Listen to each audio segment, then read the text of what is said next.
반갑습니다. 초회독 개념 접기 오늘은 키르히오프의 법칙 내용 살펴보도록 하겠습니다. 오늘의 목표입니다. 키르히오프의 전류 법칙, 전압 법칙 두 가지를 공부하는 게 목표고요.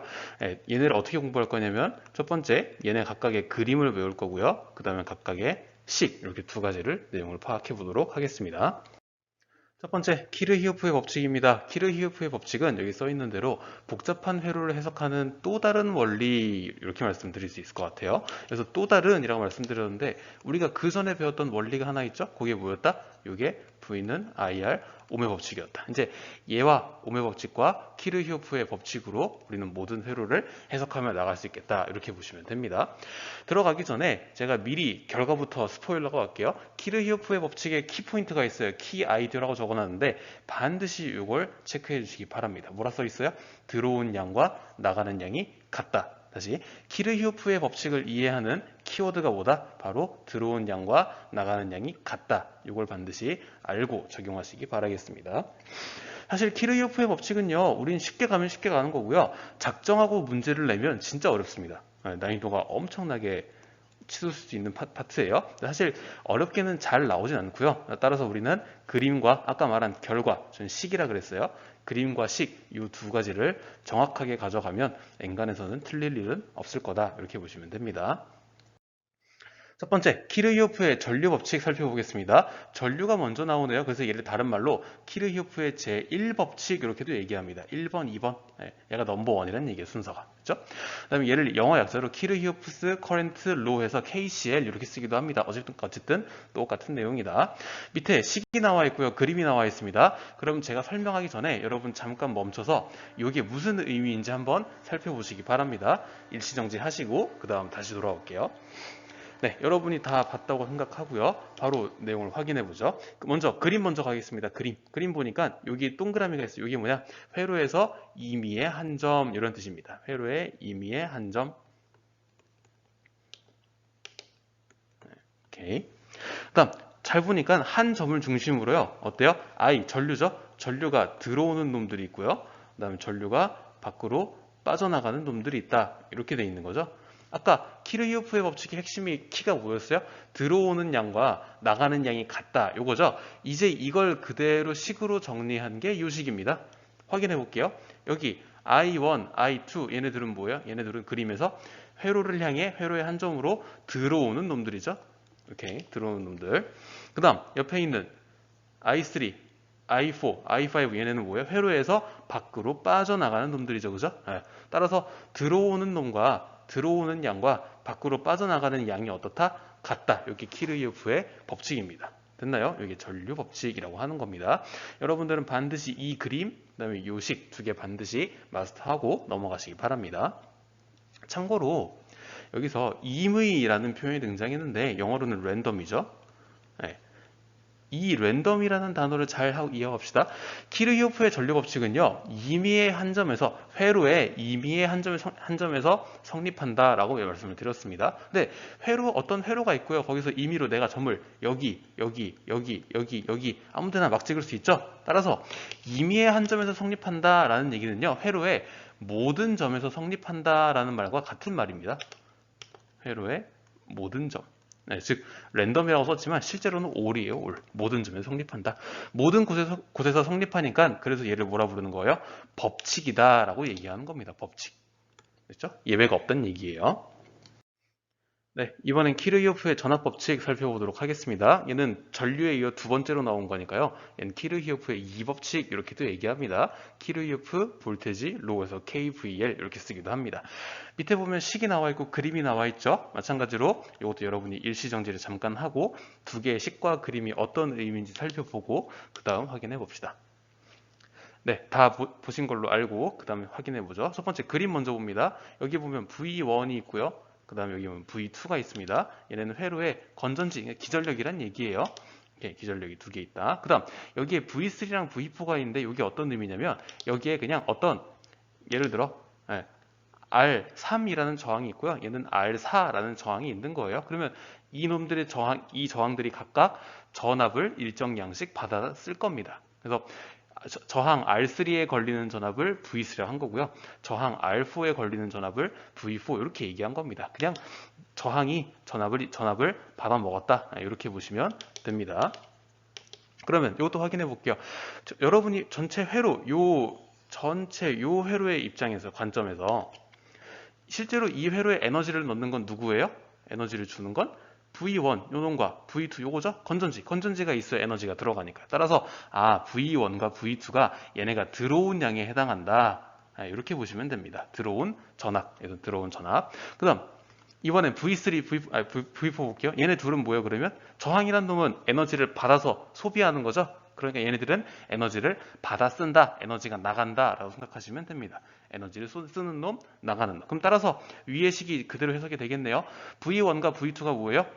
얘네 둘은 회로에 들어온 전압, 회로에 추가된 전압. 그 다음 V3와 V4는 각각 그 전압을 얘네가 받아 먹은 양 이렇게 되는 겁니다. 따라서 들어온 전압과 얘네가 받아서 사용한 양이 똑같은 거죠. 전압이 똑같은 거죠. 그래서 얘를 뭐라고 한다? 키르히오프의 전압 법칙 이렇게 얘기하는 겁니다. 계속 키르히오프의 법칙에 들어온 양과 나가는 양을 따진다라는 걸 이해해 주시기 바랍니다. 네, 키르히오프의 법칙은 다 정리가 됐고요. 그 다음 내용 가기 전에 잠깐 과목에 대해서 한번 이해를 한번 하고 갑시다.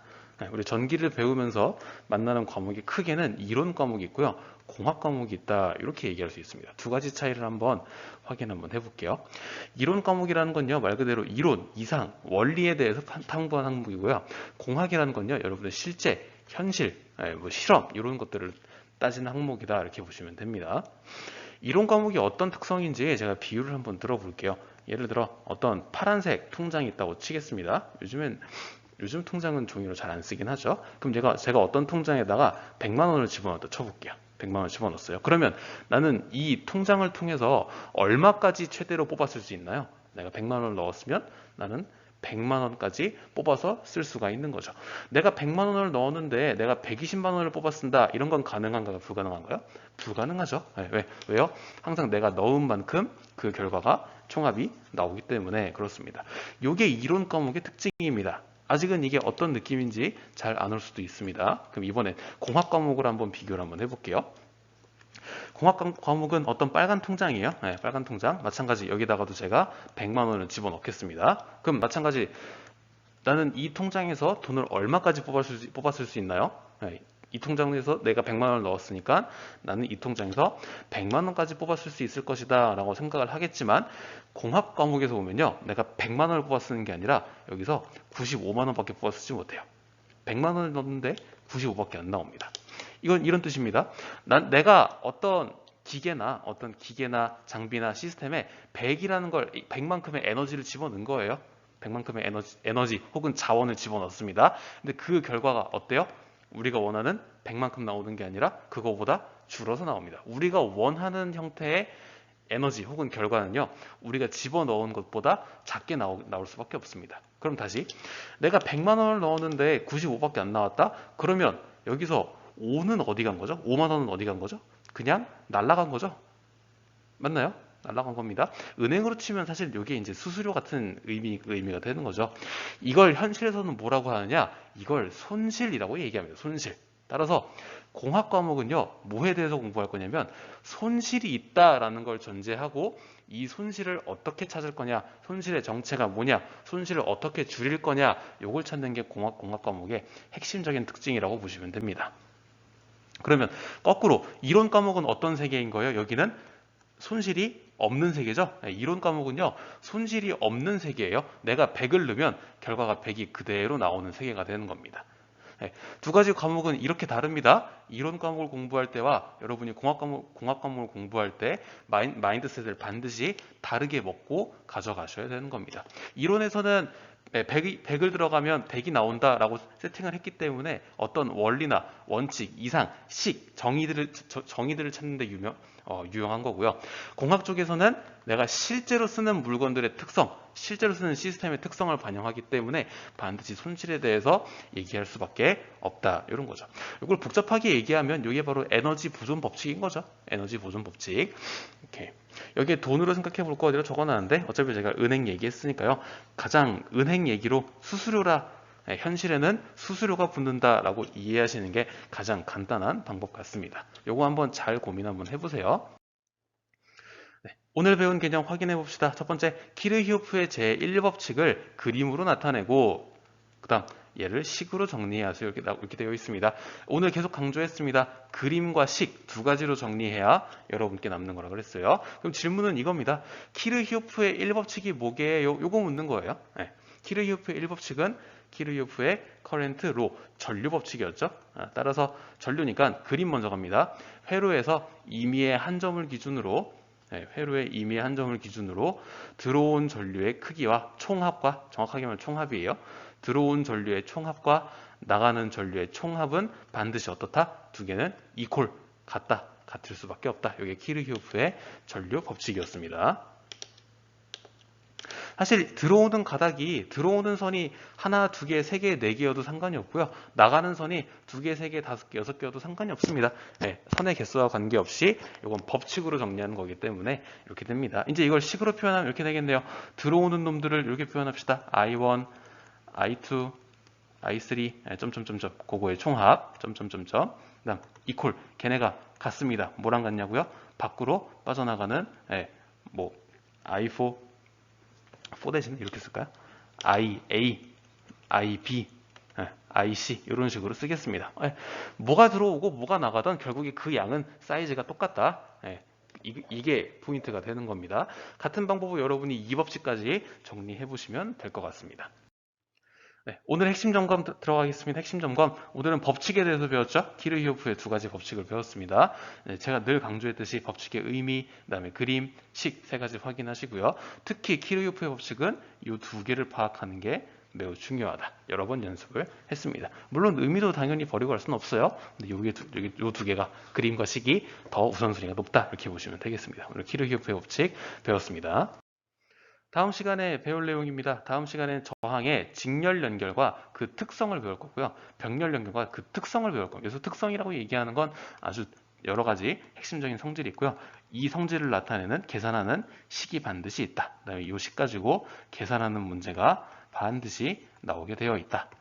이렇게 확인하겠습니다. 오늘 배운 내용 잘 정리하시고 다음 시간에 확인하도록 하겠습니다.